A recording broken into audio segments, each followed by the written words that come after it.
আমি এটা কথা প্রায় বলি, আজকে এক মাহফিলে বলে আসছি, যারা অবৈধ পথে উপার্জন করে 2 নম্বর টাকা দিয়ে বড় লোক হয়, আপনারা আমরা দেখতে বাহির থেকে মনে করি যে অনেক সুখে আছে, তাই না?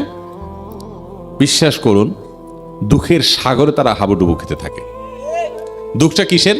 দুঃখটা হলো মাহফিলে হুজুর বলে যে অমুক হাজী সাহেব 50,000 টাকা দিছেন, বলেন নারায়ে তাকবীর, শ্রোতারা বলে আল্লাহু আকবার, বলেন মারহাবা, সবাই বলে মারহাবা। ওই বেচারা, সে তো জানে সে কোত্থেকে টাকা কামাই করছে। সে যে টিন চুরি, গম চুরি, সে যে দুর্নীতি, সে যে 2 নাম্বারি, সে যে মানুষের হক মেরে মানুষের রক্ত চুষে কামাই করছে, দিন শেষে সে তো জানে। এই জন্য তার ভেতরে অপরাধের একটা অদৃশ্য জ্বালা আছে, ওই জ্বালাটা তাকে জ্বালাতে থাকে। সে জানে যে মানুষ আমাকে অনেক বাহবা দিচ্ছে, দিন শেষে আমি যে চোর, আমি যে দুর্নীতিবাজ, আমি যে রক্ত চোষা, আমি যে হারামখোর, এটা তো আমি জানি। মনে রাখবেন, আপনি যে কোনো অপরাধ করার পর অপরাধের একটা জ্বালা আছে, অপরাধের একটা, কেউ টের পায় নাই, কেউ জানে নাই, কিন্তু আপনি তো জানেন। আপনি নিজে জানার কারণে আপনার ভেতর থেকে একটা অস্থিরতা কাজ করবে যে আমি চুরি করে আসছি, আমি জেনা করছি, আমি খারাপ কাজ করছি, এটা একটা জ্বালা আছে।